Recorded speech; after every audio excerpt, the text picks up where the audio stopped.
So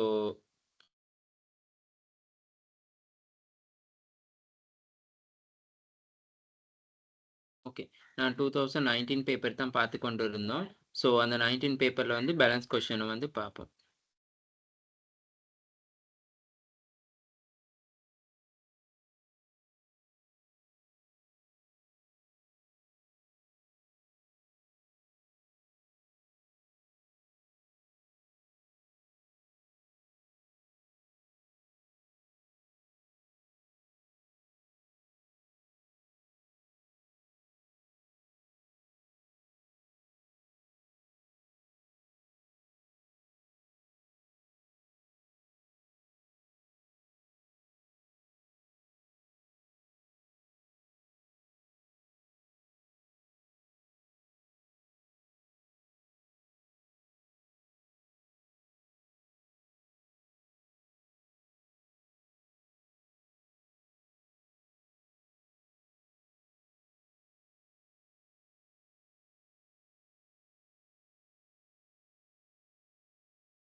okay, so நாங்க அடுத்த கொஸ்டினை வந்து பார்ப்போம்.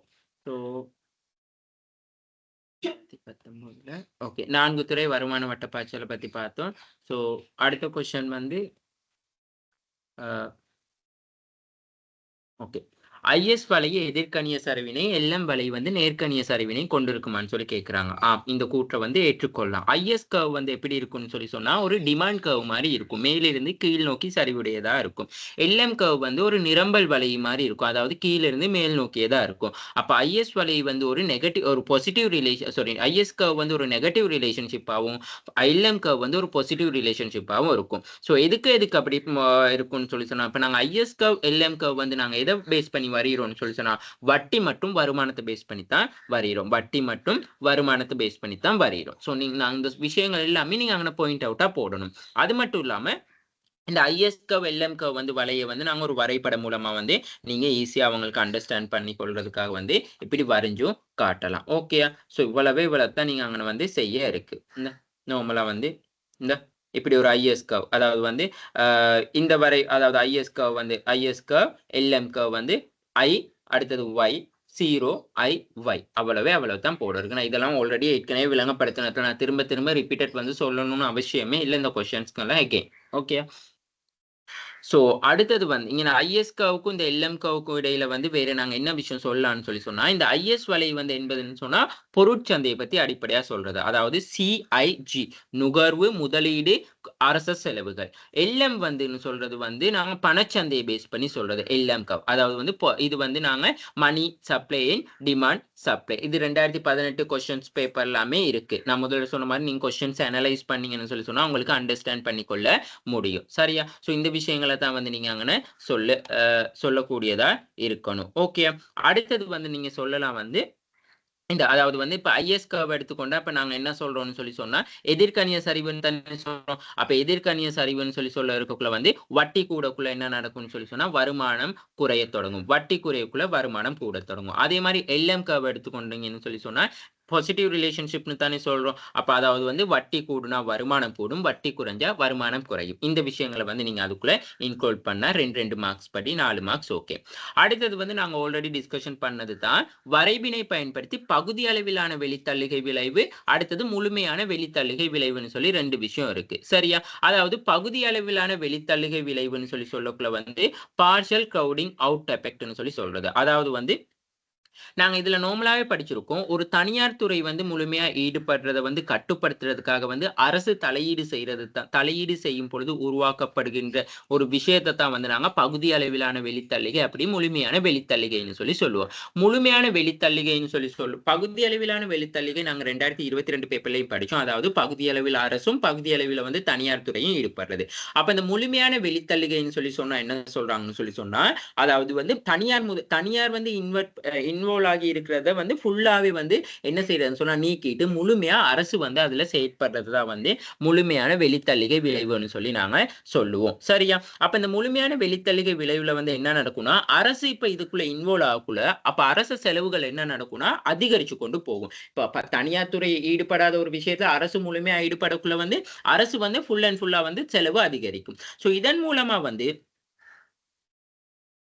சரியா? இதன் மூலமா அதாவது வந்து இது வந்து தனியார் துறை செலவினங்கள வந்து குறைப்பதற்காக வந்து ஒரு வழிவகுக்கிறது தான் வந்து இந்த ஃபுல் கிரவுடிங் அவுட் எஃபெக்ட்ன்னு சொல்லி சொல்றோம். அப்ப இந்த அரச நிறுவனங்கள் வந்து என்ன செய்யலாம்னு சொல்லி சொன்னா, ஃபுல்லா இன்வால்வ் ஆகணும்னா, அதுக்காக வந்து அரசு வந்து என்ன செய்யணும்னு சொல்லி சொன்னா, இந்த இறை கொள்கை விவாதங்கள்ல வந்து அதாவது இறை கொள்கை விவாதங்கள்ல நிதிக் கொள்கை, இறை கொள்கை அப்படி இல்லாட்டி நிதிக் கொள்கையில வந்து ஈடுபட்டு பொருளாதார நடவடிக்கையை ஊக்குவிப்பதனூடாக வந்து அரசு செலவினங்கள் அல்லது செயற்திறனை மதிப்பிட முறைன்னு சொல்லி சொல்றாங்க. அப்ப அரசு இன்வால்வ் ஆகணும்னா என்ன செய்யணும்? அப்ப நாங்க அங்க இறை கொள்கையை வந்து கொண்டு வரணும். அப்ப இறை கொள்கைக்குள்ள என்ன வருது? அரச வரி வருமானம், அரசு செலவுகள் வருது. அது மட்டும் இல்லாம வந்து அ என்னது?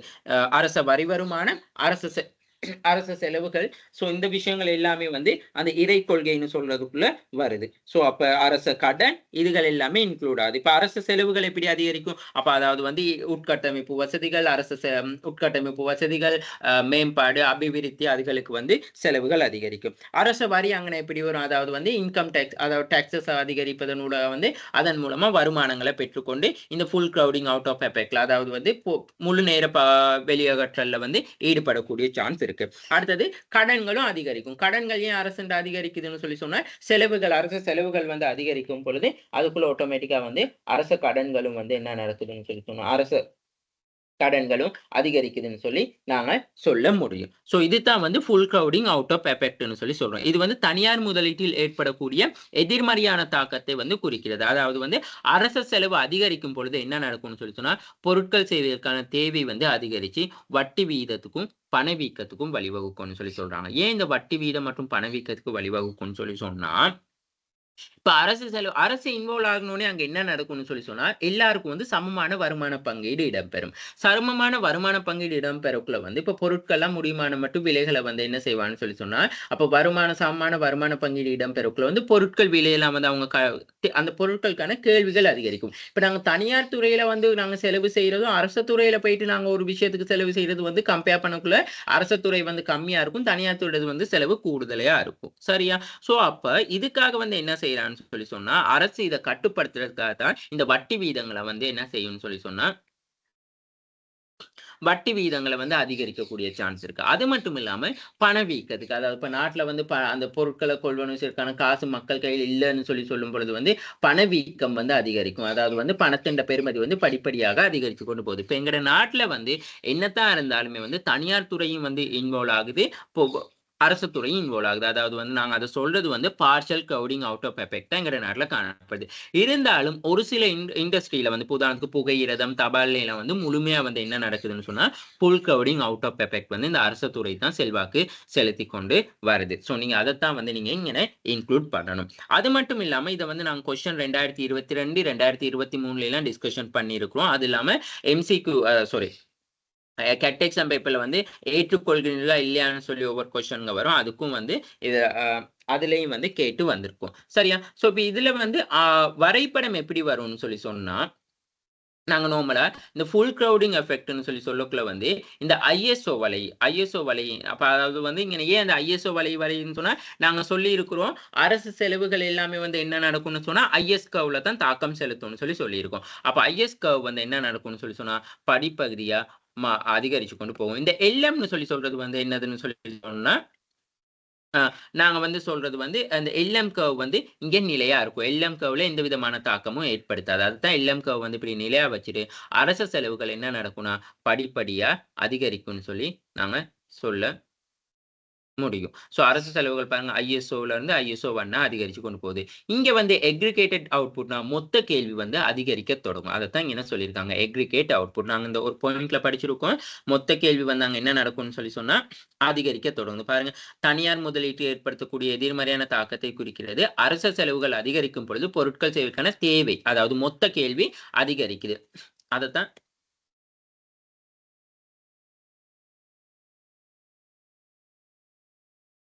அதைத்தான் வந்து நாங்க இங்கே எக்ரிகேட் டிமாண்ட் வந்து இப்படியே படிப்படியா அதிகரிச்சு கொண்டு போகும். அதிகரிச்சு கொண்டு போறதுதான் பாருங்க, முதலாவது வந்து இன்ட்ரெஸ்டா இருக்கும் மொத்த கேள்வி இருந்துச்சு. அதாவது வட்டி அப்படியே கூட கூட மொத்த கேள்வி வந்து இங்க படிப்படியா இப்படியே அதிகரிச்சு கொண்டு போகும். ஐஎஸ்ஓ வலையும் வந்து வலப்புறம் நகர்ந்து கொண்டே போகும். பொருளாதார செலவுகள் அரச செலவுகள் வந்து அதிகரிப்பதன் ஊடாக. ஸோ இதுதான் full crowding out of effect. Okay, partial crowding out of எஃபெக்டும் நான் ஆல்ரெடி சொல்லி கொடுத்துட்டேன். அடுத்தது வந்து பாருங்க, கொஸ்டின் கேட்டிருக்காங்க உங்களுக்கு, திரவ பொறிநிலையை பத்தி கேட்டிருக்காங்க. அதாவது சாரி ஐஎஸ்ஓ இந்த ஐஎஸ்எல்எம் சட்ட தாக்கத்தினை பயன்படுத்தி பொருளாதாரத்தில் ஏற்படுற மாற்றங்கள். அரசாங்கம் உட்கட்டமைப்பு அபிவிருத்தி செலவினத்தை குறைச்சுன்னா என்ன நடக்கும்? இது ஐஎஸ் கவுல எல்எம் கவுல நாங்க முதல்ல சொன்ன இந்த கர்வை வந்து முதல்ல இதுல தாக்கம் செலுத்துதுன்னு சொல்லி, அப்ப அரசாங்கம் உட்கட்டமைப்பு அபிவிருத்தி செலவினத்தை குறைக்குதுன்னு சொல்லி சொன்னா என்ன நடக்கும்னு சொல்லி சொன்னா ஐஎஸ் கவுல தான் தாக்கம் செலுத்தும். அப்ப ஐஎஸ் கவ் வந்து என்ன நடக்கும்னு சொல்லி சொன்னா உட்புறம் நோக்கி நகர்வடையும். அப்ப உட்புறம் நோக்கி நகர்வடையக்குள்ள ஐஎஸ் அதாவது இன்ட்ரெஸ்ட் வந்து ஐல இருந்து I1 ஆக குறைய தொடங்கும். வருமானம் வந்து வைல இருந்து Y1 ஆக குறைய தொடங்கும். இந்த ஐஎஸ் வலை வந்து ஐஎஸ்ல இருந்து IS1 ஆக இடப்புறம் நோக்கி நகரும். எல்எம் வழியில எந்த விதமான மாற்றமும் ஏற்படாதுன்னு சொல்லி நாங்க சொல்லணும். அடுத்தது, மத்திய வங்கி மக்களிடமிருந்து அரச முறைகள் மற்றும் பிணையங்களை கொள்வனவு செய்யுது. அப்ப கொள்வனவு செய்யக்குள்ள வந்து நாங்க இங்க என்ன நடக்கும்னு சொல்லி சொன்னா, அதாவது treasury bonds and treasury bonds bills எல்லாம் வந்து மக்கள்கிட்ட இருந்து கொள்வனவு செய்யக்குள்ள மக்கள்கிட்ட வந்து பணம் வந்து அதிகரிக்க, அதாவது வந்து மக்கள்கிட்ட வந்து என்ன நடக்கும்னு சொல்லி சொன்னா பணம் அதிகரிக்கும். அப்ப இது வந்து எல்எம் கர்வ்ல வந்து தாக்கத்தை செலுத்தும். அப்ப எல்எம் வழி வந்து என்ன நடக்கும்னு சொன்னா வலப்புறம் நகர்வடையும், வட்டி வந்து குறைய தொடங்கும், வருமானம் வந்து அதிகரிக்க தொடங்கும். ஓகேயா பாருங்க, அதனால தான் நாங்க எல்எம் வழி வந்து நேர்கணிய பாருங்க, எல்எம் வழி வந்து நாங்க இங்க என்ன சொல்றோம்னு சொல்லி சொன்னா நேர்கணியமா இருக்குதுன்னு சொல்லி நாங்க இங்க சொல்றோம்.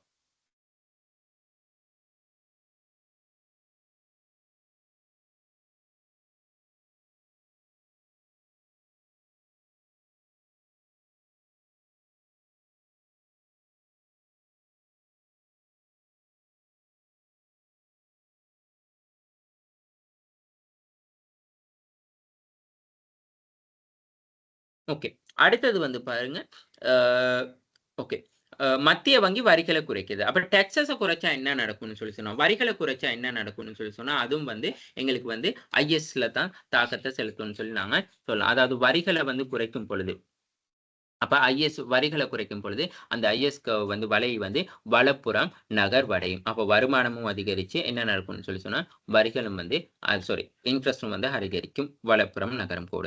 மத்திய வங்கி வணிக வங்கிகளுக்கான ஒதுக்கு தேவையை அதிகரித்து, அதாவது மத்திய வங்கி வந்து ஒதுக்கு தேவை, இப்போ வங்கிகள் வந்து வைப்பாக்கத்துல இவ்வளவு தூரம் ஒதுக்கி வச்சுக்கொள்ளணும்னு சொல்லி சொல்றாங்க. அந்த ஒதுக்கு வீதத்தை அதிகரிச்சுன்னு சொல்லி சொன்னா என்ன நடக்கும்னு சொல்லி சொன்னா அப்ப மக்கள் வந்து கடன் பெறுறதெல்லாம் குறைஞ்சிரும். வணிக வங்கிகள்லாம் கடன் பெறதெல்லாம் குறைய தொடங்கிடும். ஸோ வணிக வங்கிகள் வந்து கடனாக்கம் செய்யறது, கடன் வழங்குறதெல்லாம் குறைய தொடங்கும்ல. இந்த எல்எம் வளையம் என்ன நடக்கும்னா இடப்புறம் நகர்வடையும். இதைத்தான் இங்க எல்ல இருந்து எல்எம் இடப்புறம் நகர்வடையும். இன்ட்ரெஸ்ட் வந்து ஐல இருந்து I1 ஆக கூடக்குள்ள வைல இருந்து Y1 ஆக வந்து இன்கம் வந்து குறைவடையும் சொல்லி நாம சொல்லணும். ஸோ இதுதான் வந்து இங்க மெயினா சொல்லக்கூடிய கொஸ்டினுக்கான ஆன்சர்ஸ்.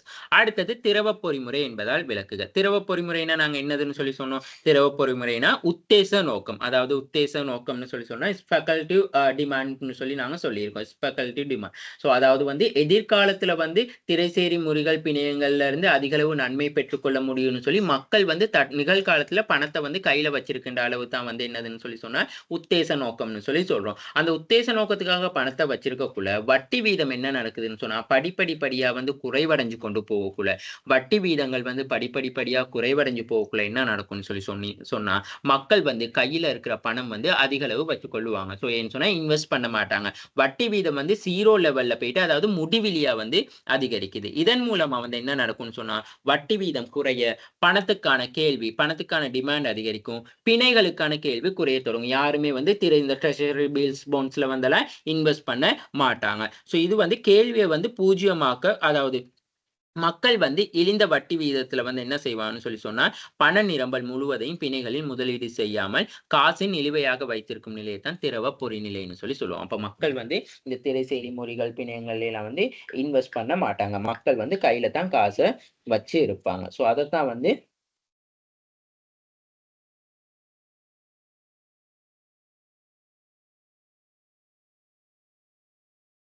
அதைத்தான் வந்து நாங்க அங்கன சொல்லணும். ஸோ அதுக்கான வரைபடம் தான் பாருங்க, வட்டி வீதம் எம்டி, இதாவது பணத்துக்கான கேள்வி. இந்த இந்த இந்த கர்வ் வந்து என்ன செய்யணும்னு சொல்லி சொன்னா, இந்த பாருங்க, பூஜ்ய நிலையில அடைஞ்சு அப்படியே முடிவிலியா போய்க்கொண்டே இருக்கும். சரியா? அதுதான் லிக்விடிட்டி ட்ராப்னு சொல்லி சொல்றது. பாருங்க, வட்டி வீதம் குறைய குறைய குறைய பணத்துக்கான கேள்வி என்ன செய்யணும், மக்கள் வந்து பணத்துக்கான கேள்வியை வந்து அதாவது இது இந்த வட்டி வீதம் குறையினா திரைசேரி முறிகள் பிணையங்கள்ல வட்டி வீதம் குறையுது. மக்கள் அப்ப வட்டி வீதம் குறைய குறைய பணத்துக்கான கேள்வி என்ன செய்வாங்க, அதிகரிச்சு கொண்டு போவாங்க. அப்ப இன்வெஸ்ட் பண்ண மாட்டாங்க இந்த நிதி சந்தையில. ஓகே, அதைத்தான் நாங்க இங்க சொல்றோம். திரவ பொறிமுறை பொருளாதாரம் ஓகே எவ்வாறு காணப்படும், வரைபடத்தினை கொண்டு விளக்குக. ஓகே, அடுத்த கொஸ்டின் கேட்டிருக்காங்க பாருங்க.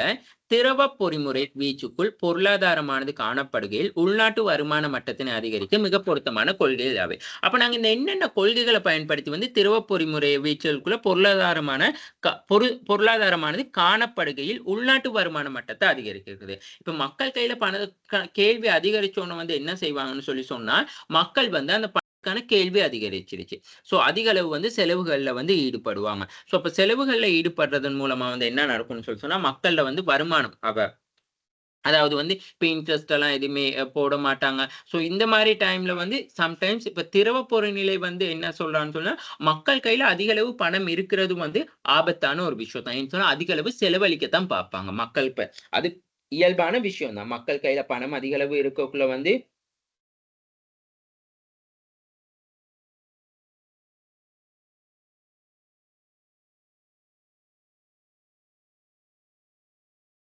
மக்கள் வந்து என்ன செய்வான்னு சொல்லி சொன்னா, இந்த பணம் வந்து கையில இருக்கக்குள்ள ஆபத்தா தான் இருக்கும். அப்படி இருக்கிற சந்தர்ப்பத்துல வந்து என்ன செய்யணும்னு சொல்லி சொன்னா, இந்த திரவ பொறிமுறை வீச்சுகளுக்கு பொருளாதாரம் காணப்படும். அப்ப திரவ பொறிமுறை வீச்சுக்குள்ள வந்து பொருளாதாரம் காணப்படக்குள்ள உள்நாட்டு வருமான மட்டத்தை அதிகரிக்கணும். அப்ப அதாவது உள்நாட்டு வருமான மட்டத்தை அதிகரிக்க வந்து மிக பொருத்தமான கொள்கைன்னு சொல்லி சொன்னா, நாங்க பாதீட்டு கொள்கை, நாணய கொள்கை 2 monetary and fiscal policies 2 use பண்ணலாம். மத்திய வங்கி வட்டி வீதத்தை கூட்டணும். அப்ப வட்டி வீதம் கூட்டினா என்ன நடக்கும்னு சொல்லி சொன்னா, அப்ப யாருமே கடனாக்கம் செய்ய முடியாது. கடன் வாங்குற அளவுலாம் குறைஞ்சிரும். திறந்த சந்தை நடவடிக்கையில வந்து என்ன செய்யணும், ட்ரெஷரி பில்ஸ் அண்ட் போன்ஸ் எல்லாம் என்ன செய்யணும்னா, மத்திய வங்கி விற்பனை செய்யும். அதை மக்கள் கொள்வனவு செய்ய முற்படுவாங்க.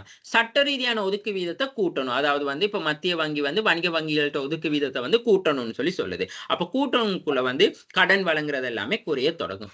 அடுத்தது வந்து இந்த இங்க வந்து கேட்டிருக்காங்க கொள்கைகள்னு சொல்லி கேட்டிருக்காங்க. சோ அப்ப நாங்க பாதீட்டு கொள்கை வந்து எப்படி இருக்கும்னு சொல்லி சொன்னா, அரசின் வரி வருமானங்கள் அதிகரிக்கிறது. அதாவது ஆடம்பர செலவுகள் அந்த மாதிரியான வர வருமானங்களை வந்து அதிகரிச்சு கொள்ள முடியும். சரியா?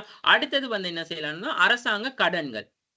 அரசாங்கம் வந்து கடன்களை வந்து என்ன செய்யலாம்னு சொன்னா, முடியுமான மட்டும் குறைக்கிறதுக்காக வந்து நாங்க அதை வந்து மக்கள் மத்தியில வந்து திணிக்கப்படலாம். சோ அதுதான் அரசாங்க கடன்களை வந்து முடியுமான மட்டும் குறைக்கிறதுக்கான நடவடிக்கை எடுக்கணும். அடுத்தது வந்து அரசாங்க செலவுகளை குறைக்கிறது. அதாவது அரசாங்க செலவுகளை குறைப்பதன் மூலமா தனியார் முதலீடை வந்து நாங்க கவரலாம். அதாவது உட்கட்டமைப்பு வசதிகள், பொது சேவைகள்ல வந்து தனியார் துறையை வந்து நாங்க ஈடுபடுத்துவது மூலமா வந்து நாங்க என்ன செய்யலாம்னு சொன்னா, இந்த திரவ பொறிநுழைக்குள்ள இருக்கிற பொருளாதாரத்தை வந்து கட்டுப்படுத்தி உள்நாட்டு வருமான மட்டத்தை வந்து அதிகரிக்க முடியும்னு சொல்லி சொல்ல முடியும். ஓகேயா?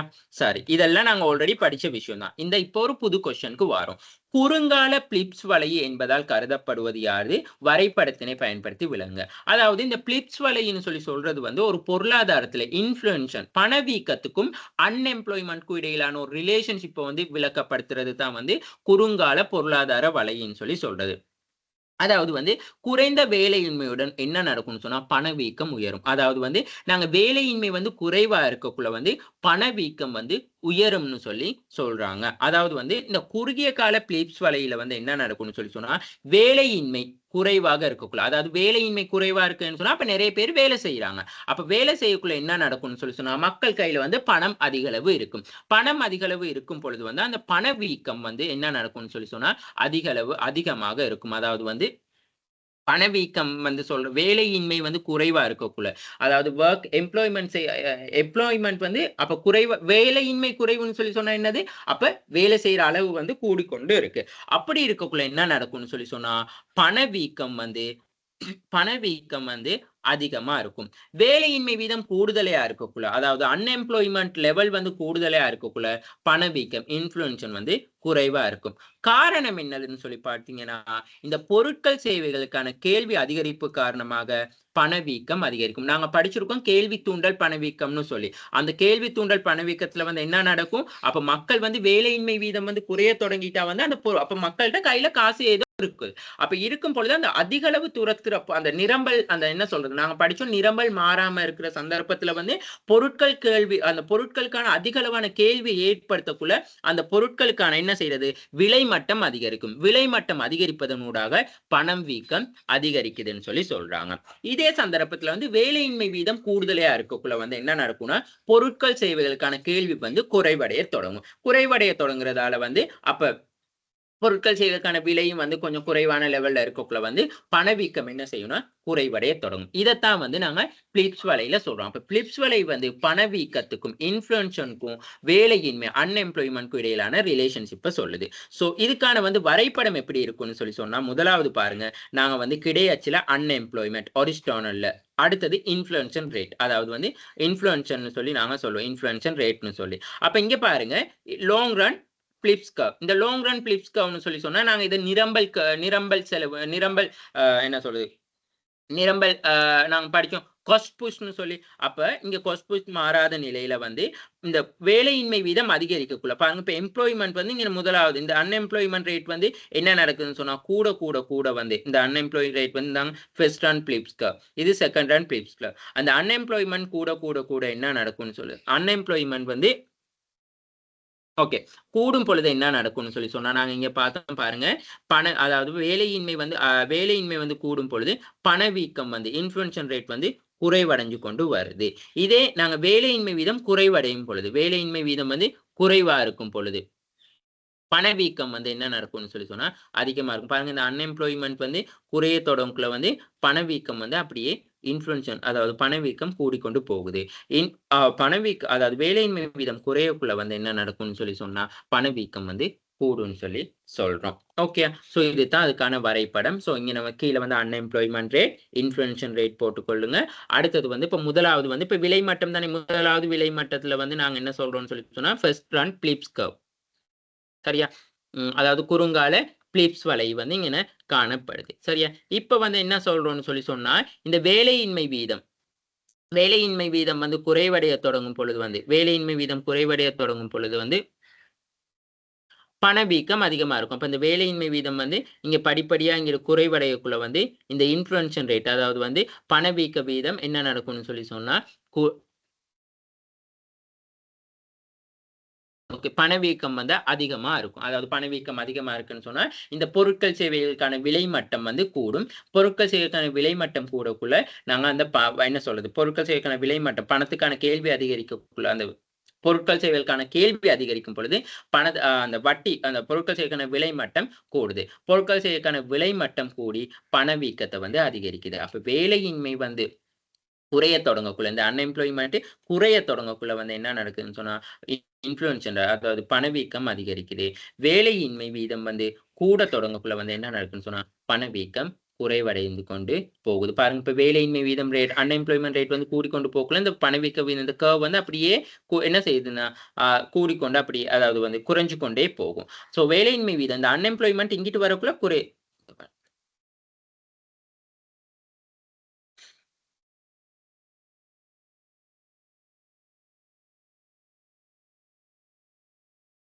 ஓகே ஸோ இந்த கர்வ் வந்து நீங்க பாத்தீங்கன்னு சொல்லி சொன்னா இது மேலே இன்ஃப்ளூயன்சன் ரேட்டா இருக்கும் கீழே வந்து அன்எம்ப்ளாய்மெண்ட் ரேட்டா இருக்கும் சரியா.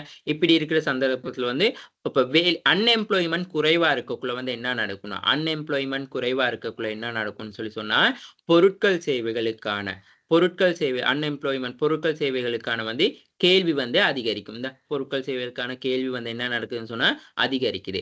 பொருட்கள் சேவைகளுக்கான கேள்வி அதிகரிக்கக்குள்ள வந்து என்ன நடக்கும்னு சொல்லி சொன்னா பணவீக்கம் அதாவது வந்து பணவீக்கம் பொருட்கள் சேவைக்கான கேள்வி அதிகரிச்சு வட்டி வீதம் அதாவது பொருட்களுக்கான கேள்வி அதிகரிக்குள்ள பொதுவிலை மட்டம் வந்து அதிகரிக்கும். பொதுவிலை மட்டம் அதிகரிச்சு வந்து பணவீக்கத்தை ஏற்படுத்தும். வேலையின்மை வீதம் அதாவது வேலையின்மை வீதம் குறைவடையக்குள்ள வேலையின்மை வீதம் கூடக்குள்ள இந்த கர்வ் வந்து பாருங்க வேலையின்மை வீதம் இப்படியே அதிகரிச்சு கொண்டு போகக்குள்ள என்ன நடக்குதுன்னு சொல்லி சொன்னா அப்படியே வட்டி வீதம் வந்து குறைவடைஞ்சு கொண்டு வரும். அதாவது வந்து இன்ஃப்ளூயன்சன் பணவீக்கம் வந்து குறைவடைஞ்சு கொண்டு வருது சரியா. ஸோ இதைத்தான் வந்து நாங்க என்ன சொல்றதுன்னு சொல்லி சொன்னா குறுங்கால பிளிப்ஸ் வலைன்னு சொல்லி நாங்க சொல்றது. அப்போ குறுங்கால பிளிப்ஸ் வலைன்னு சொல்லி சொல்லக்குள்ள வந்து பணத்துக்கான அதாவது வந்து பணவீக்கத்துக்கும் இன்ஃப்ளூயன்ஸனுக்கும் அன்எம்ப்ளாய்மெண்ட்க்கும் இடையில ஒரு ரிலேஷன்ஷிப்பை வந்து உருவாக்குதுன்னு சொல்லி நாங்க சொல்லலாம். ஸோ அது வந்து பாசிட்டிவ் ரிலேஷன்ஷிப்பா நெகட்டிவ் ரிலேஷன்ஷிப்பான்னு சொல்லி பார்த்தா ரெண்டு வகையிலையும் வந்து அதாவது வந்து என்ன நடக்குதுன்னு சொல்லி சொன்னா நெகட்டிவ் ரிலேஷன்ஷிப்.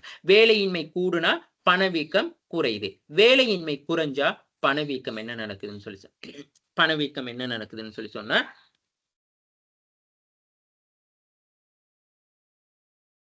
அதிகரிக்கின்றது. ஓகே,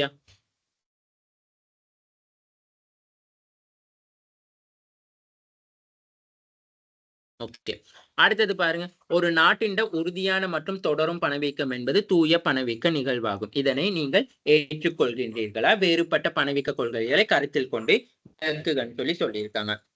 அதாவது வந்து எனக்கு கொஸ்டின்ல மெயினா கேட்டிருக்காங்க வந்து தொடரும் பணவீக்கம். அதாவது வந்து இன்ஃப்ளூயன்ஷன் வந்து கண்டினியூஸா வந்து கண்டினியூஸா போய்கொண்டே இருக்கு. இன்ஃப்ளூயன்ஷன் சொல்ற விஷயம் வந்து என்ன நடக்குதுன்னு சொல்லி சொன்னா கண்டினியூஸா வந்து போய்கொண்டே இருக்கு. சோ இப்படி கண்டினியூஸா போய்கொண்டு இருக்கக்குள்ள வந்து என்ன நடக்கும்னு சொல்லி சொன்னா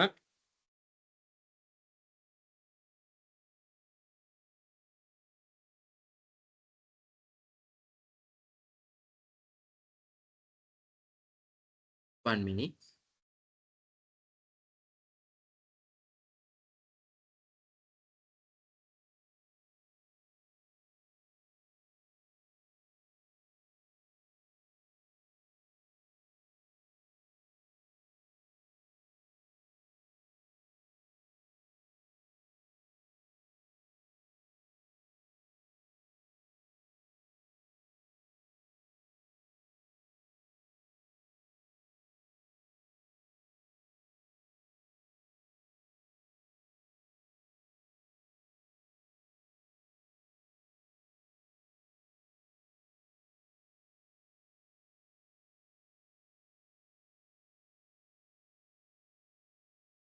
கொஸ்டின்ஸ் எப்படி கேட்டிருக்கான்னு சொன்னா பணவீக்கம் இன்ஃப்ளூயன்ஷன் வந்து மாறாது, ஒரு கண்டினியூஸா ஒரு ரேஞ்ச்ல வந்து போய்கொண்டு இருக்கும், கூடவோ குறையவோ செய்யாம ஒரு கண்டினியூஸா ஒரு ரேஞ்ச்ல வந்து போய்கொண்டு இருக்கும்னு சொல்லி சொல்றோம். சோ இப்படி இருக்கக்குள்ள வந்து என்ன நடக்கும்னு சொல்லி சொன்னா அதாவது வந்து உறுதியான மற்றும் தொடரும் பணவீக்கம் தூய நிகழ்வாகும். தூய நிகழ்வுன்னு சொல்லி சொன்னா ஓகே, அது வந்து ஒரு சரியான மெத்தட். இப்ப நாங்க ஒரு நாட்டுல பணவீக்கம் இருக்காமையே இருக்காதுன்னு சொல்லி சொல்ல முடியாது. கண்டிப்பா நாட்டுல பணவீக்கம் இருக்கும்.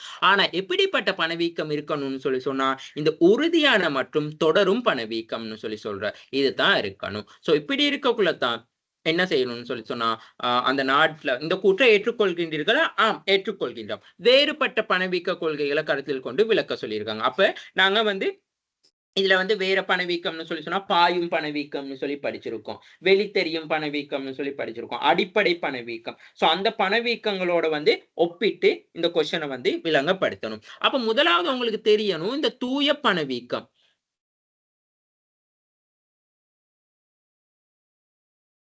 ஓகே,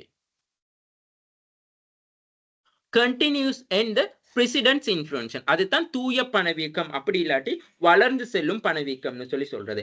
அதாவது வந்து இந்த பணவீக்கம்னா என்னது உங்களுக்கு அதுல முதல்ல ஞாபகம் வச்சுக்கணும். நாட்டுல வந்து இந்த பொதுவிலை மட்டத்துல ஏற்படுற ஒரு தொடர்ச்சியான அப்படி இல்லாட்டி ஒரு நீண்ட கால அதிகரிப்பு தான் பணவீக்கம். அதாவது அந்த பணவீக்கத்தின் போது பணத்தின் பெருமதி தொடர்ச்சியா குறைவடையும். 5000 2000 1000 எல்லாம் அதோட பெருமதி வந்து தொடர்ச்சியா, இப்ப நாங்க 5000 பயன்படுத்தி வாங்கின பொருட்கள் வந்து இப்ப அந்த 5000 பயன்படுத்தி எங்களால பொருட்கள் அதே அளவு பொருட்கள் வாங்காட்டி அதுதான் பணவீக்கம்னு சொல்லி சொல்றோம். மக்கள் வந்து அப்ப என்ன செய்வான்னு சொன்னா இந்த பணவீக்கத்தின் போது பொதுவாக பணத்தை வந்து கையில வச்சிருக்காம நிலையான சொத்துக்கள், அதாவது வந்து நாங்க சொல்லுவோம் நிலையான சொத்துக்கள், அதாவது பில்டிங்ஸ் மெஷின்ஸ் லேண்ட் அப்படி வாங்குறது அதுல இன்வெஸ்ட் பண்ணுவாங்க.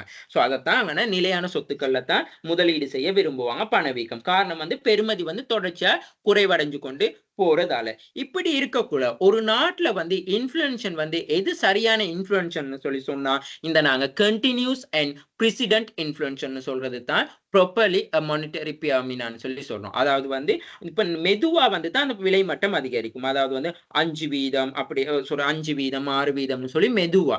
இப்போ எங்கட இலங்கை நாட்டை பொறுத்தளவு வந்து பணவீக்கம் அப்படி இல்லை, சடன்லியா அதிகரிச்சு கொண்டு போகுது பாருங்க. இப்ப இன்ஃப்ளூயன்ஷன் ரேட் வந்து இப்ப நாங்க என்ன சொல்றது இன்றைக்கு வந்து 500 ரூபாய் பயன்படுத்தி ஒரு குறிப்பிட்ட சாமான் வாங்கணும்னு சொன்னா இன்னும் 2 கிழமையில வந்து அந்த 500 ரூபாய்க்கு அது கூட வாங்க இயலாம போயிரும். பெட்ரோல் விலைகள், கேஸ் விலைகள், அடிப்படை அத்தியாவசிய பொருட்கள்லாம் கூட்டி பெற்ற பஸ் காசு இது எல்லாமே என்ன நடக்குது? டக் டக்னா சேஞ்ச் ஆகி கொண்டு வருது. அதாவது இன்றைக்கு ஒரு ரேட் இருக்குது, அடுத்த கிழமை இன்னொரு ரேட் இருக்கு. சந்தை வரக்குள்ள என்ன சொல்றது? ஏதாவது நாட்டுல பிரச்சனை வரக்குள்ள ரேட் கூடுது, திரும்ப அப்புறம் அதுல கூடின ரேட்ல இருந்து இன்னும் கொஞ்சம் ரேட் தான் குறைக்கிறாங்க. இது நல்ல எக்ஸாம்பிள் இந்த பெட்ரோல் எல்லாம். இந்த மாதிரி எக்ஸாம்பிளை நீங்க அதுக்குள்ள இன்க்ளூட் பண்ணுங்க.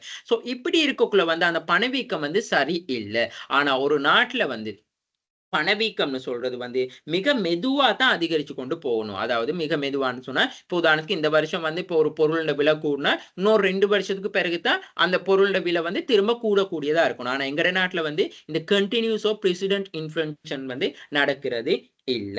சரியா? அதத்தான் வந்து நாங்க இங்க என்ன சொல்றோம். சோ இந்த கன்டினியூஸ் அண்ட் பிரசிடென்ட் இன்ஃப்ளேஷன்ல வந்து எங்களுக்கு ஐடென்டிஃபை பண்ணிக்கொள்ள விலை உயர்வடைகிற வீதத்தை இப்ப நாங்க சொல்லுவோமே, சந்தை வரக்குள்ள பொருள்லாம் விலை குறைஞ்சிரும். அப்படின்னு சொல்லி நாங்க சொல்லுவோம். அப்படி இல்லாட்டி, ஓகே இப்ப நாட்டுல வந்து பிரச்சனையா இருக்கு. பொருள் தட்டுப்பாடா இருக்கா? அப்ப அடுத்த வருஷம் வந்து விலையெல்லாம் கூடிரும் அப்படின்னு சொல்லி எங்களுக்கு பிரிஸ்கிரிப்ஷன் செஞ்சு கொள்ளலாம். அதாவது வந்து போர்காஸ்டிங்ல வந்து எதிர்காலத்துல வந்து நாங்க அறிஞ்சு கொள்ள முடியும். ஓகே இங்க வந்து எதிர்காலத்துல வந்து விலை உயர்வடையும். அப்ப எதிர்காலத்துல விலை உயர்வடையும் சொன்னா, அப்ப நாங்க தெரிஞ்சுக்கொள்ளலாம், ஓகே இதுக்கான இன்ட்ரெஸ்ட் ரேட் வந்து இப்படித்தான். அப்ப நாங்க ஒரு கடன் குடுக்குறேன்னு சொன்னா, எதிர்காலத்துல இப்படி பொருள்லாம் விலை ஏற்றம் ஏற்படுது. அப்ப நாங்க இன்ட்ரெஸ்ட் ரேட்ட வந்து நாங்க சொல்லுவோம், இந்த முதல் வருஷத்துல இந்த இன்ட்ரெஸ்ட் ரேட்டும், அடுத்த வருஷத்துல வந்து வட்டி வீதம் இப்படியும் போகுதுன்னு சொல்லி. சோ அப்ப நாங்க எதிர்காலத்துல வந்து விலை மட்டம் கூடுதா குறையுதான்னு சொல்லி எங்களால கணிச்சு கொள்ளவும் முடியும். வட்டி வீதத்தை வந்து நிர்ணயிக்கதும் எதுவும். சோ இதன் போது வந்து இந்த கன்டினியூஸ் அண்ட் பிரசிடென்ட் இன்ஃப்ளேஷன்ல வந்து பணத்தின் பெருமதி என்ன நடக்காது? விரைவாக வந்து என்ன சொல்ற டிப்ரிசியேஷன் ஆகாது. அதாவது தேய்வடையாதுன்னு சொல்லி சொல்றாங்க. மக்கள் அப்ப அதனால என்ன செய்வாங்க? இந்த கன்டினியூஸ் அண்ட் பிரசிடென்ட் இந்த பிரிசிஸ்டன்ட் இன்ஃப்ளேஷன் டைம்ல வந்து மக்கள் பணத்தை கையில வச்சிருக்கத்தான் விரும்புவாங்க. சோ மக்கள் வந்து என்ன செய்வாங்கன்னு சொல்லி சொன்னா, இந்த முதல்ல சொன்ன மாதிரி இந்த இன்ஃப்ளேஷன் டைம் கூடுதலா இருக்கிற டைம்ல வந்து அந்த முதலீடு இன்வெஸ்ட்மெண்ட் பண்றது, சொத்து வாங்குறது, காணி வாங்குறதுல ஈடுபடுத்தினா தானே. ஆனா இந்த கன்டினியூஸ் அண்ட் பிரசிடென்ட் இன்ஃப்ளூயன்ஷன் டைம்ல வந்து அப்படி எதுவும் செய்ய மாட்டாங்க. மக்கள் பணத்தை கையில வச்சிருப்பாங்க. இதுதான் அதுக்கான உதாரணம். சோ இத கம்பேர் பண்ண சொல்றாங்க மத்த பணவீக்கத்தோட. அதாவது மத்த பணவீக்கம்னு சொல்லி சொன்னா, நாங்க அது பாயும் பணவீக்கம். அப்படி இல்லாட்டி நாங்க சொல்றது வந்து என்ன சொல்றது? லெவல்ல அந்த இன்ஃப்ளூயன்ஷன் வந்து கூடுது. அதாவது வந்து இப்ப பணவீக்கம் வந்து இப்ப ஒரே ஆண்டுல 20%, 100%, 200%ன்னு 2 இலக்கமாவோ, 3 இலக்கமாவோ கூடிக்கொண்டு பெட்ரோல் வந்து ரூ. 300 இருந்து ரூ. 400, ரூ. 500, 600 அப்படியே வந்து கூடிக்கொண்டே போறது. கேஸ் வந்து திரும்ப ரூ. 600 கூட்டுறாங்க, திரும்ப அப்புறம் இன்னொரு ரூ. 100 கூட்டுறாங்க, அப்புறம் ரூ. 50 கூட்டுறாங்க, அப்படியே கூடிக்கொண்டு போறது. அதுதான் வந்து பாயும் பணவீக்கம்னு சொல்லி சொல்றது. சரியா? சோ இது வந்து உண்மையாலுமே பணத்தின் பெறுமதி வந்து டக்கண்டா வந்து குறைவடைய தொடங்கும். அப்ப மக்கள் என்ன செய்வாங்க? பணத்தை கையில வச்சிருக்காம முடியுமான மட்டும் சொத்துக்கள் கொள்வனவு செய்யறது, அதாவது ப்ராப்பர்ட்டிஸ் வாங்குறது, லேண்ட் வாங்குறது, அந்த மாதிரியான விஷயங்கள்ல தான் ஈடுபடுவாங்க. ஓகேயா?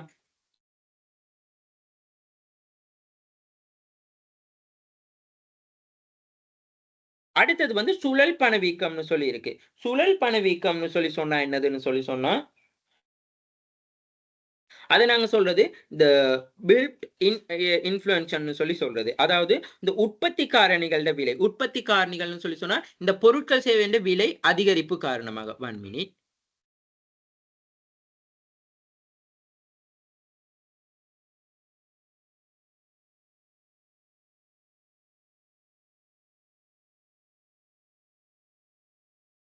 இந்த நாங்க படிச்ச அந்த பிலிப்ஸ் கர்வ்.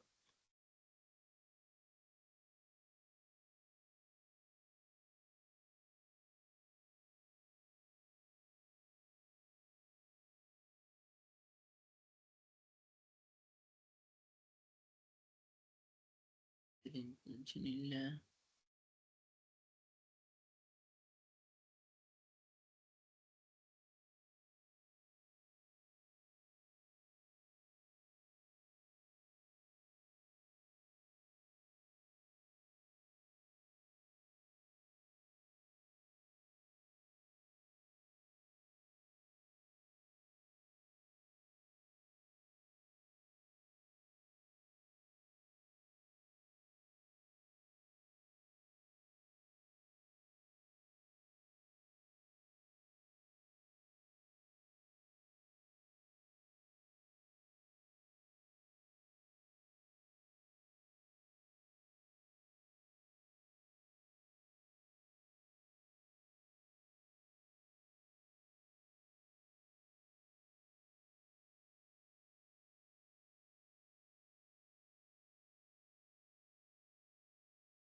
சரி, இதுல இன்ஃப்ளூயன்ஸ் பத்தி இல்ல. ஓகே.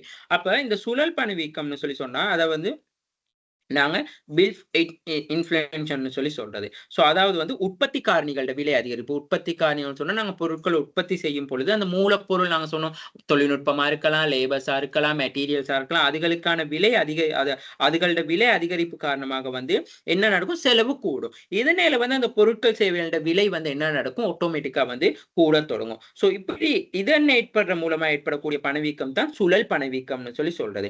அந்த உற்பத்திக்கான விலை உயர்வு காரணமாக வந்து மக்கள் என்ன செய்வாங்கன்னு சொல்லி சொன்னா,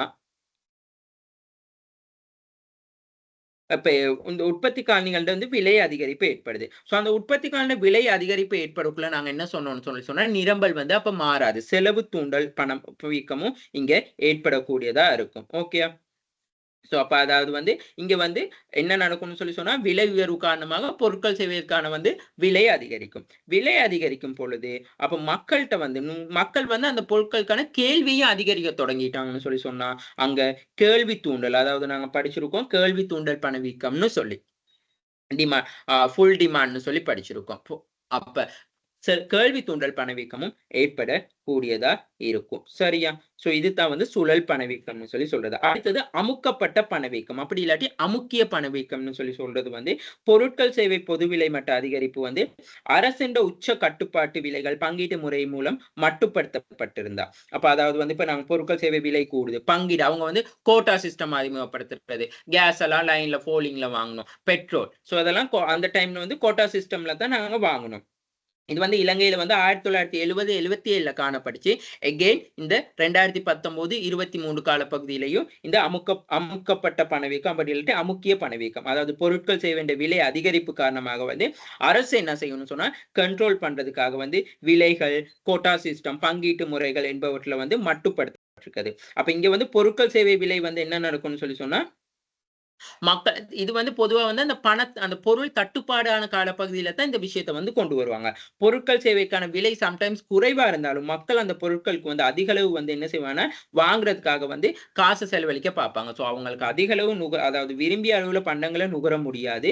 இந்த அமுக்கப்பட்ட பணவீக்கத்துல. இதன் போது வந்து மக்கள் வந்து கண்டிப்பா நீண்ட வரிசையில வந்து காத்திருக்க வேண்டிய அவசியம் ஏற்படும். இந்த அமுக்கப்பட்ட பணவீக்கம். சோ இப்ப நாங்க படிச்ச இந்த சுழல் பணவீக்கம், அமுக்கப்பட்ட பணவீக்கம், அமுக்கிய பணவீக்கம் அதுகளை விட மெயினா இந்த வளர்ந்து செல்லும் பணவீக்கம், அந்த கண்டினியூஸ் அண்ட் பிரசிடென்ட் இன்ஃப்ளூயன்ஸ் வந்து ரொம்ப இம்பார்ட்டன்ஸா இருக்கும் ஒரு நாட்டுல. ஓகே. சோ அதைத்தான் வந்து நாங்க இங்க மெயினா சொல்லி இருக்கிறோம். ஓகே. சரி, அடுத்தது ஆல்ரெடி டிஸ்கஷன் பண்ண கொஸ்டின் தான் வந்திருக்கு. ஓகே, அடுத்த கொஸ்டின்ஸை பார்ப்போம்.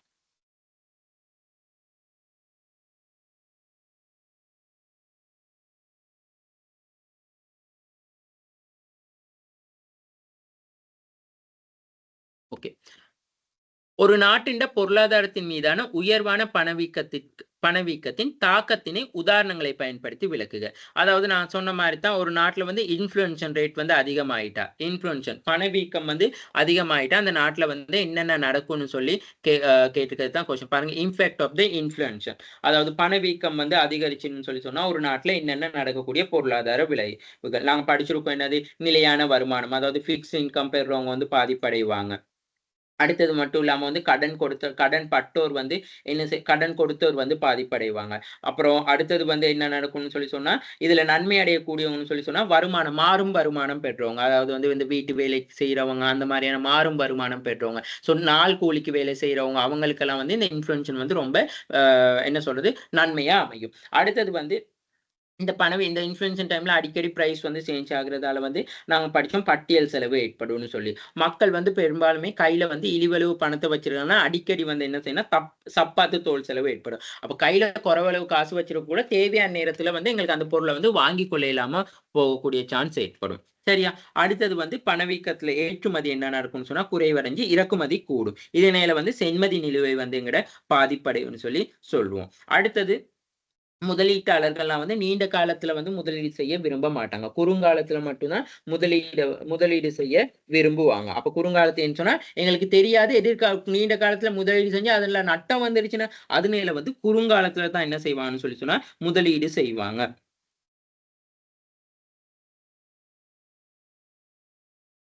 சேவிங் பண்றவங்கலாம் இதால பாதிப்படைவாங்க. இது நாங்க ஆல்ரெடி டிஸ்கஷன் பண்ண விஷயமே தான். ஓகேயா? சோ அடுத்தது ஒரு நாட்டில் பின்வரும் பகுதிகளில் உயர்வான பணவீக்கத்தின் தாக்கம் யாது என விளக்குக. நிலையான வருமானம் உழைப்பவர்கள் மற்றும் நிலையற்ற வருமானம் உழைப்பவர்கள். அப்ப நான் சொன்னேன் பணவீக்கம்னு சொல்லும் பொழுது என்ன நடக்குதுன்னு சொன்னா, அதாவது ஒரு சில தரப்பினர்கள் வந்து நன்மையும் அடையத்தான் செய்றாங்க. அப்ப நாங்க இங்க எடுத்துக்கொண்ட இந்த கொஸ்டின் எடுத்துக்கொண்டா பாருங்க, பணவீக்கத்துல வந்து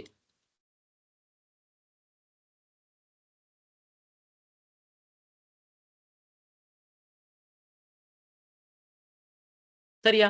பணவீக்கத்துல வந்து நிலையான வருமானம் உழைப்போர், அது மட்டும் இல்லாம கடன் கொடுத்தோர். இவங்க 2 பேருமே வந்து பாதிப்பு அடைவாங்க. இங்க வந்து எங்கள்ட்ட கொஸ்டின்ஸ் வந்து 2 கொஸ்டின் கேட்டிருக்காங்க. நாங்க 2 கொஸ்டினுக்கும் ஒரேடியா என்ன சொல்றது? துண்டு துண்டா தான் ஆன்சர் பண்ணோம்.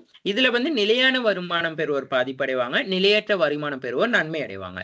கடன் பட்டோர் வந்து என்ன செய்வாங்கன்னு சொன்னா நன்மை அடைவாங்க. கடன் கொடுத்தோர் பாதிப்படைவாங்க. கிரெடிட்டர்ஸ் வந்து பாதிப்படைவாங்க.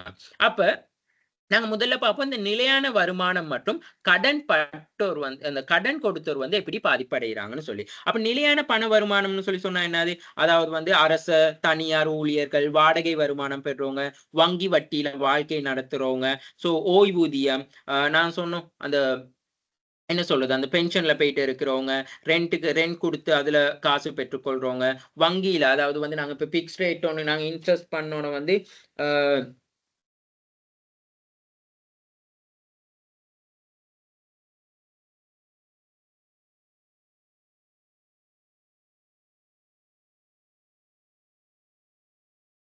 ஓகேயா? சோ அப்ப அந்த நிலையான வருமானம் பெற்றவங்க, அப்ப அது ஓய்வூதியம் பெறுறவங்க. சோ அடுத்து நாங்க சொன்னோம் அந்த என்னதுன்னு சொன்னா, அஸ்வசிகம் அதாவது உணவு முத்திரை பெறுறவங்கலாம் வந்து உடனடியாக பாதிக்கப்படுவாங்க. காரணம் என்னதுன்னா, பணத்தின் பெறுமதி என்ன நடக்குது? குறைவடைஞ்சு கொண்டு வருது. சோ அப்ப அவங்க வந்து இப்போ பணவீக்கத்துக்கு முன்னுக்கு அவங்க ஒரு ரூ. 1000 பெற்றா அவங்களுக்கு எவ்வளவு நன்மையா இருந்துச்சோ, ஆனா பணவீக்கம் காலப்பகுதியில அந்த ரூ. 1000 அவங்களுக்கு கிடைக்கிறது வந்து ரொம்ப நஷ்டமா இருக்கும். அதாவது அந்த 1000த்த பயன்படுத்தி எதுவுமே செஞ்சு கொள்ள முடியாதுன்னு சொல்லி தான் சொல்றான். பாருங்க, கொ நிலையான வருமானம் உழைப்ப கடன் பெற பாதிக்கப்படுவான். பணப்பெறுமதி படிப்படியா குறைவடையும் போது, கடன் கொடுத்தா அந்த பெறுமதி குறைவடையும். கடன் கொடுத்தவங்க, இப்ப வந்து நான் உங்களுக்கு 1 வருஷத்துக்கு முன்னுக்கு ஒரு ரூ. 15,000 காசு குடுக்குறேன். பணவீக்க காலப்பகுதியில தான் நீங்க அத எனக்கு திருப்பி குடுக்குறீங்க. அப்ப நீங்க எனக்கு அத திருப்பி குடுக்கக்குள்ள, நான் அந்த போன வருஷம் அந்த 1 வருஷத்துக்கு முன்னுக்கு அந்த பணத்தின் பெறுமதி வந்து, நீங்க இந்த பணவீக்க காலப்பகுதிக்குள்ள எனக்கு அத குடுக்கக்குள்ள உண்மையாலுமே வந்து எந்த யூசேஜும் இல்லாம போகும். அந்த பணத்தின் பெறுமதி வந்து குறைவடைகிற நிலை. அடுத்தது வந்து நிலையற்ற வருமானம் பெறுவோர். நிலையற்ற வருமானம் பெறுவோர் மற்றும் கடன் படுனோர் வந்து என்ன செய்வாங்கன்னு சொன்னா நன்மை அடைவாங்க. நிலையற்ற வருமானம் பெறுனா இந்த பணவீக்கம் வந்து பணவீக்கம் இருக்கிற காலப்பகுதியில வந்து நிலையற்ற வருமானம் பெறுறவங்கன்னு சொல்லக்குள்ள வந்து, அதாவது வந்து இப்ப அடிக்கடி பணவீக்கத்தின் போது பெறுமதி அவங்க என்ன செய்வாங்க, சம்பளத்த கூட்டிக்கணும். அதாவது இப்ப நாங்க உதாரணம் சொல்லுவோமே, அப்ப அன்றைக்கு வேலை செய்றவங்க எல்லாம் வந்து என்ன செய்வாங்கன்னு சொன்னா, ஓகே ரேட்ட வந்து சொல்லிருவாங்க. ஓகே எங்களுக்கு வந்து இப்ப பிசினஸ்காரவங்க எல்லாமே என்ன செய்வாங்க, இந்த ரேட் எல்லாம் வந்து கூட்டிருவாங்க. ஏன்னு சொன்னா பணவீக்கமா இருக்கு. நாட்டுல பாருங்க காசு தட்டுப்பாடா இருக்கு. பெரும் பிரச்சனையா இருக்கு. சோ இப்ப பெட்ரோல் இப்ப பிசினஸ் செய்றவங்க எல்லாமே வந்து என்ன செய்வாங்கன்னு சொன்னா, அந்த பொருட்களுக்கான விலை எல்லாமே வந்து கூட்டிருவாங்க.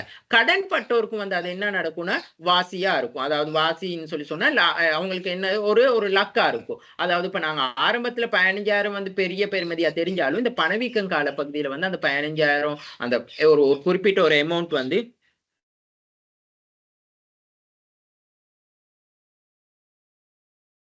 அந்த என்ன சொல்றது? அந்த காலப்பகுதியில வந்து அவங்களுக்கு லாபமா இருக்கும். ஓகே நாங்க 1 வருஷத்துக்கு முன்னுக்கு 15,000 வந்து பெரிய பெறுமதியா இருந்திருக்கும். இதே நாங்க 1 வருஷம் கழிச்சு அந்த காச வந்து நாங்க குடுக்கக்குள்ள வந்து எங்களுக்கு அந்த 15,000 வந்து பெரிய ஒரு அமௌண்ட்டாவே இருக்காது. சோ அதுதான் வந்து பணவீக்கத்தின் போது வந்து பாதிப்படைகிறவங்க யாருன்னு கேட்டா, கடன் கொடுத்தவங்க, நீண்ட காலத்துல இன்வெஸ்ட் பண்ணியிருப்பவங்க. அதையும் ஞாபகம் வச்சுக்கொள்ளுங்க. அதாவது வந்து இப்ப நாங்க இப்ப நாங்க சொல்லுவோமே, இப்ப நாங்க இன்னும் 2 வருஷத்துக்கு இன்வெஸ்ட் பண்ணியிருக்கோம்னு அப்ப 2 வருஷத்துல வந்து அந்த பணவீக்கம் வந்து அதே மாரி இருந்துச்சுன்னு சொன்னா, எங்களுக்கு அதுல வந்து கிடைக்கக்கூடிய வட்டி வந்து எந்த விதமான பிரயோசனமும் இல்ல. செ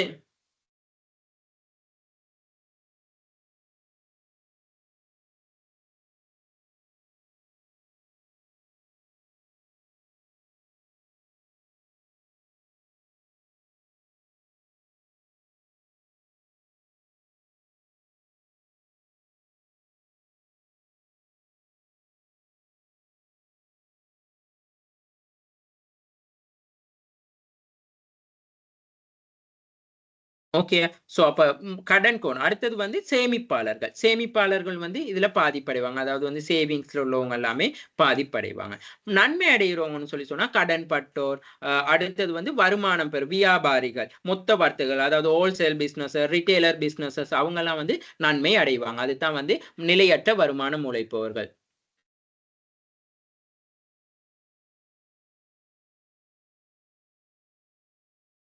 ஓகே. அடுத்த ஒரு விஷயம் பாருங்க. ஊக வாணிப முதலீட்டாளர். அதாவது ஊக வாணிப முதலீட்டாளர்கள்னா, நாங்க சொன்னோம் எதிர்காலத்துல வந்து இன்ட்ரெஸ்ட் ரேட் கூடலாம் அப்படின்னு சொல்லி அறிஞ்சு, அந்த டைம்ல அவங்க இன்வெஸ்ட் பண்றவங்க. இன்ட்ரெஸ்ட் ரேட் குறையக்குள்ள வந்து பணத்த வந்து இன்வெஸ்ட் பண்ண மாட்டாங்க. இன்ட்ரெஸ்ட் ரேட் கூடயா இருக்கிற டைம்ல இன்வெஸ்ட் பண்ணுவாங்க. ஸோ அந்த மாரியான ஆட்கள் வந்து பணவீக்கத்தின் போது நன்மை அடைவாங்க. ஓகேயா? அடுத்த விஷயம் நாங்க ஆல்ரெடி டிஸ்கஷன் பண்ணது தான். உராய்வு வேலையின்மை. Fractional unemployment, structural unemployment. இது டைரக்ட்டா கொஸ்டின் கேட்டிருக்காங்க. இந்த 2 வகையான வேலையின்மையும் குறைப்பதற்கு எடுக்கக்கூடிய முயற்சிகள்னா தான் நாங்க அந்த ட்ரெய்னிங் பண்றது, டெக்னாலஜி யூசேஜ பத்தி சொல்றது, பொருளாதார வளர்ச்சி அவங்களுக்கான பல்வேறு செலவுகள வந்து ஏற்படுத்தி குடுக்குறது. இப்போ உள்நாட்டு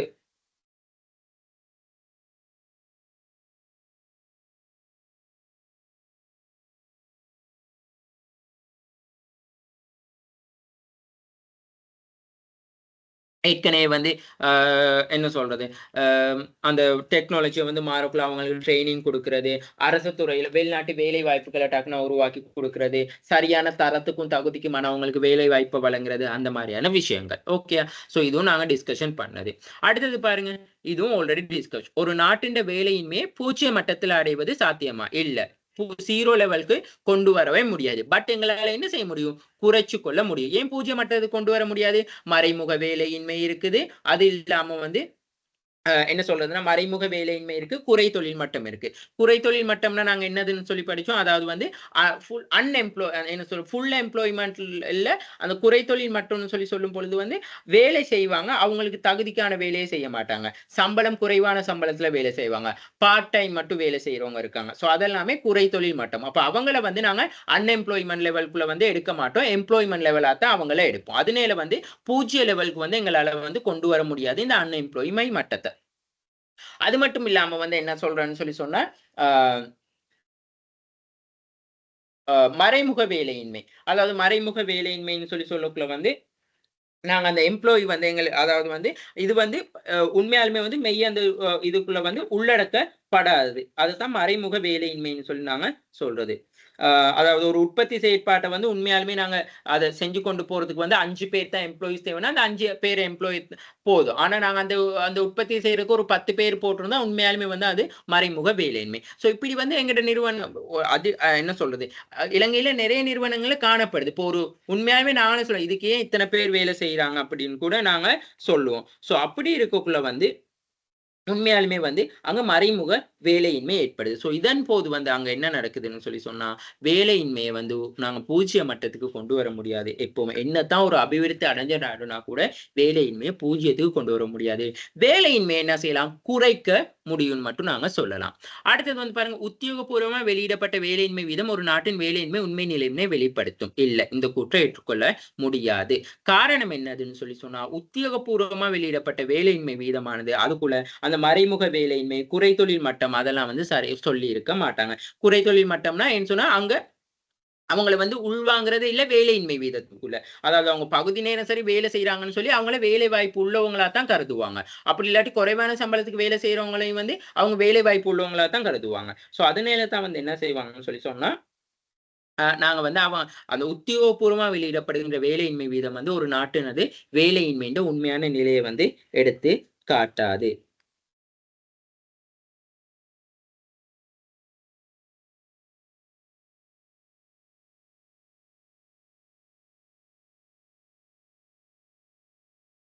அடுத்தது, பொருளாதார வளர்ச்சி என்பதால் யாது? மக்கள் பொருளாதார நலன்களை பொருளாதார வளர்ச்சி போதுமான அளவு விளக்குகின்றதா? அப்ப நாங்க படிச்சோம். எக்கனாமிக் குரோத்னா என்னது?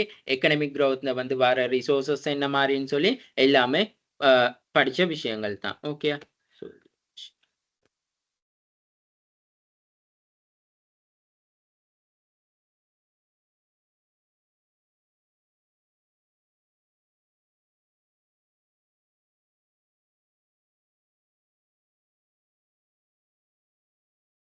ஓகே. ஸோ நேத்து இந்த கொஸ்டின் ஃபுல்லாவே பொருளாதார வளர்ச்சி நாங்க பார்த்தோம். ஸோ பாருங்க வயது ஓகே.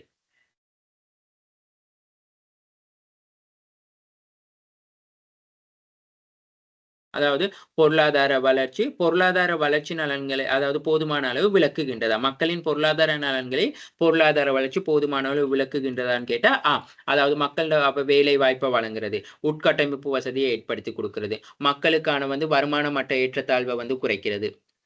அ அ வருமானம் அதாவது சமமான நியாயத்துவம் பெற்றுக் கொடுக்கிறது. ஸோ இதுகள் எல்லாமே வழக்கு இடைப்பணவுகள பெற்றுக் கொடுக்கிறது. ஸோ இது எல்லாமே தான் ஒரு பொருளாதார வளர்ச்சி நியாயத்துவத்தை ஏற்படுத்துதுன்னு சொல்லலாம். பொருளாதார வளர்ச்சியின் மூலகங்கள்னு சொல்லும் பொழுது நாங்க இந்த technology improvement, physical capital goods of the economy அதத்தான் நாங்க சொல்றோம். New better and more workers அதாவது அடுத்தது technology, labour forces, human capitals மனித மூலதனம் இதுகள் எல்லாமே நாங்க சொல்றது என்னதுன்னு சொன்னா பொருளாதார வளர்ச்சியின் மூலகங்கள்னு சொல்லலாம். ஸோ இதன் போது இப்படி பொருளாதார வளர்ச்சி எல்லாம் கேட்டா கண்டிப்பா அந்த பொருளாதார வளர்ச்சியின் ஒரு வரைவையும் கொடுத்து நீங்க சும்மா கொடுக்கலாம். பொருளாதார வளர்ச்சியின் போது உற்பத்தி சாத்திய வலை வலப்புறம் நகரும் அப்படின்னு சொல்லியெல்லாம் சும்மா எக்ஸ்ட்ராவா கொடுத்து வைங்க. இதுதான் 2019. ஸோ இந்த 2 பேப்பர்லயும் ஆல்ரெடி டிஸ்கஷன் பண்ணது தான். நீங்க இந்த பேப்பரை எடுத்துக்கொண்டா கூட நாங்க படிக்காத ஒரு விஷயம்னு சொன்னா, அதாவது பேப்பர்ல டிஸ்கஷன் பண்ணாத ஒரு விஷயம்னு சொன்னா, இந்த பணவீக்கம் மட்டும்தான் இங்க இந்த பணவீக்கமும் இந்த குறுங்கால பிளிப்ஸ் வலையும் தான். மத்த விஷயங்கள் எல்லாமே ஆல்ரெடி நாங்க கதைச்ச விஷயங்களே தான் ரிப்பீட்டட் கதைச்சு கொண்டு வராங்க. ஓகே. ஸோ நாங்க அடுத்த பேப்பர் டிஸ்கஷன் 2015 பேப்பர் டிஸ்கஷன்ல நாங்க பார்ப்போம். ஓகே. ஓகே. Thank you.